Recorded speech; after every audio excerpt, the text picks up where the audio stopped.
I'm not a wacko. You should not say he's an animal. Should not say he's Jacko. I'm not a Jacko. I'm Jackson. I am not going to do anything sexual to a child. It's not where my heart is. I will slit my wrist first. Where's little Michael? Where's little Michael? She's looking around, looking down. Where's little Michael? And another person goes, there he is. And she goes, ugh, what happened? Seeing him. And sometimes I'd faint, and my bodyguards would have to hold me up. When he was beating you, did you hate him? Yeah. Strong hate. It hurts to be misunderstood. No matter how much you try to put people on track, there will still be some judgment. He said that it's so far from the truth. In 1993, Michael Jackson stood in front of cameras and described what he called the most humiliating experience of his life. I have been forced to submit to a dehumanizing and humiliating examination by the Santa Barbara County Sheriff Department and the Los Angeles Police Department earlier this week. After being accused of child molestation, investigators forced him to undergo a full-body examination.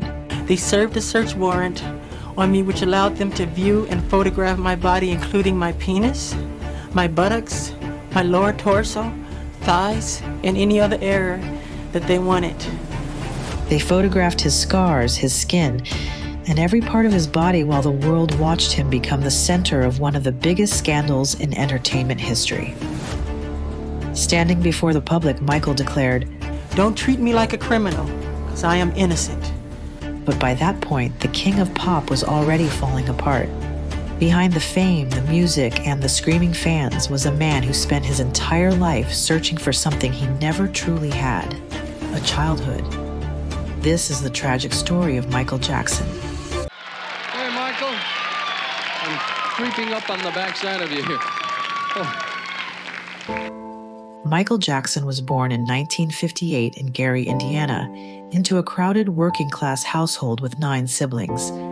His father, Joseph Jackson, worked at a steel plant during the day but dedicated nearly all of his energy to turning his children into successful performers.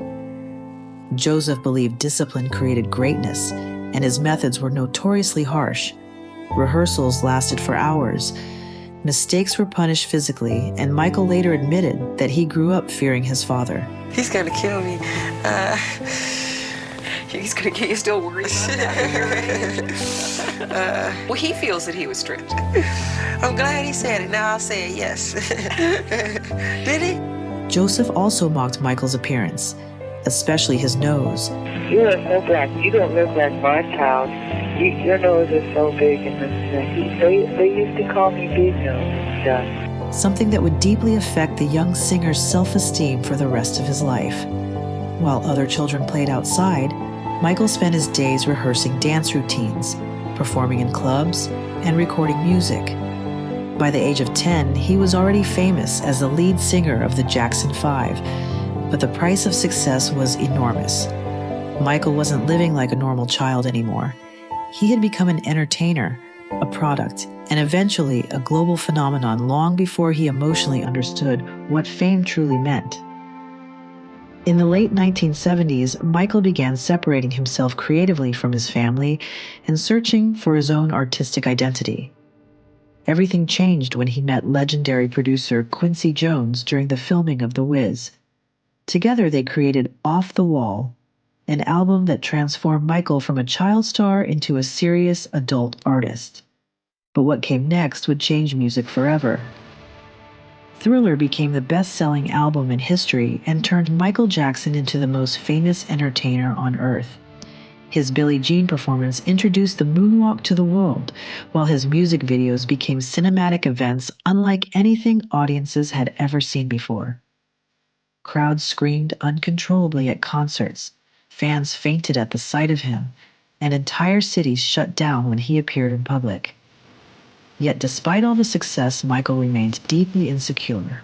He hated looking at himself in mirrors and became obsessed with his appearance.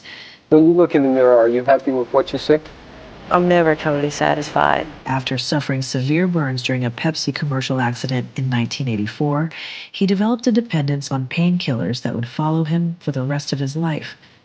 At the same time, tabloids became obsessed with his changing appearance, accusing him of trying to become white.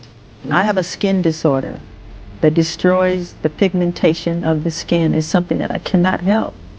Okay, but when people make up stories that I don't want to be who I am, it hurts me. Even though Michael suffered from vitiligo, a disease that destroys skin pigmentation, the stranger he looked, the more the media turned him into a spectacle instead of a human being. Despite having everything fame could offer, Michael Jackson remained emotionally trapped in the childhood he never experienced. In an attempt to recreate the innocence he felt had been stolen from him, he built Neverland Ranch, a massive estate filled with amusement park rides, arcades, animals, movie theaters, and attractions designed for children. You don't want to grow up. No, I am Peter Pan. Oh, you're not your Michael Jackson. I'm Peter Pan in my heart. To some people, Neverland looked magical, but to others it seemed strange and unsettling. Michael openly admitted that he loved being around children because they helped him reconnect with the joy and innocence he had missed growing up. Because I didn't have it then, I compensate for that. Really? I mean, when people wonder why I always have children around, because I find the thing that I never had through them. He regularly invited sick and disadvantaged children to the ranch, donated enormous amounts of money to charities, and quietly paid for medical treatments and surgeries for struggling families around the world. Years ago, I allowed a family to visit and spend time in Neverland. Neverland is my home. I allowed this family into my home because they told me their son was ill with cancer and needed my help. Through the years, I helped thousands of children who were ill or in distress. These events have caused a nightmare for my family, my children, and me. However, his behavior also generated growing controversy. I wasn't aware that the world thought I was so weird and bizarre. Michael admitted publicly that he sometimes shared his bed with children, insisting there was nothing sexual about it and describing it as an innocent expression of love and trust. I sleep in bed with all of them. When Macaulay Culkin were little, Kieran Culkin would sleep on this side, Macaulay Culkin's on this side, his sister's in there. We're all just jamming the bed. And we'd wake up like dawn and go in the hot air balloon. And we have the footage. I have all that footage. Just that right. It's very right. It's very loving. That's what the world needs now. But to much of the public, those statements appeared disturbing. Eventually, the world's suspicion toward Michael Jackson would explode into one of the biggest scandals in entertainment history. In 1993, Michael Jackson was accused of molesting 13-year-old Jordan Chandler, and the allegations immediately shocked the world. Police raided Neverland Ranch while the media transformed Michael from a beloved superstar into a suspected predator almost overnight. Every newspaper headline seemed determined to portray him as guilty before any evidence had been fully examined. The idea isn't fair, what they put me through, because there wasn't one piece of information that says I did that. In any way, they turned my room upside down, went through all my books, all my videotapes, all my private things, and they found nothing that can say Michael Jackson did this. Nothing. Michael insisted he was innocent, and his supporters pointed to numerous inconsistencies in the accusations. Reports later revealed that Jordan Chandler's father had allegedly attempted to demand money from Jackson before going to the police. Witnesses described the father as manipulative and obsessed with financial gain, while several children interviewed during the investigation denied that any abuse had occurred at Neverland. You know, that's what's so weird, you know. Nothing happened, you know. I mean, nothing really. I mean, we played video games, you know. We played it as an amusement park. Well, the thing is with that whole thing is that, you know, they go, oh, you slept in the same bedroom as him. It's like, I don't think you understand. Michael Jackson's bedroom is 2 stories. It has like 3 bathrooms and this and that. So when I slept in his bedroom, yeah, we have to understand the whole scenario. And the thing is with Michael is that he's not very good at explaining himself. And he never really has been. Most significantly, the description Jordan allegedly gave of Michael's body reportedly failed to match reality after investigators conducted a humiliating physical examination of Jackson. However, by that point, public opinion had already shifted. Michael's image was permanently damaged, and although the case ended in a massive financial settlement rather than a criminal conviction, millions of people viewed the payment as proof of guilt. Emotionally devastated, Michael withdrew further from the world and became increasingly dependent on medication to cope with stress, anxiety, and humiliation. By the early 2000s, Michael Jackson's dominance in music had started to fade. New artists were taking over popular culture, and the media had become openly hostile toward him. I've never met Mr. Eminem, and I've always admired him, and to have him do something like that was pretty painful as an artist to another artist. And it's sad because, well, I think what Stevie Wonder said is true. And I just don't want to say too much more than that. But he should be ashamed of himself, what he's doing. Things became even worse after a British documentary showed Michael holding hands with a young cancer patient and defending the idea of sharing beds with children. The backlash was immediate and intense. Soon afterward, another criminal investigation began, this time involving a boy named Gavin Arvizo. The accusations were even more serious than before, and Michael faced the possibility of spending years in prison. During the trial, however, the defense aggressively challenged the credibility of the Arvizo family. Witnesses testified that the family had previously pursued financial settlements from celebrities and businesses, while several former child visitors to Neverland continued defending Michael publicly.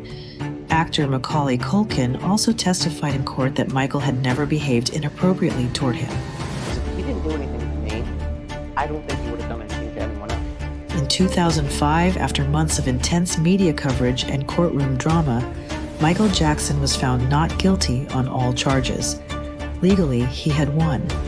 But socially, the damage was irreversible. To millions of people around the world, Michael Jackson had become permanently controversial, regardless of the verdict. After the trial ended, Michael Jackson largely disappeared from public life.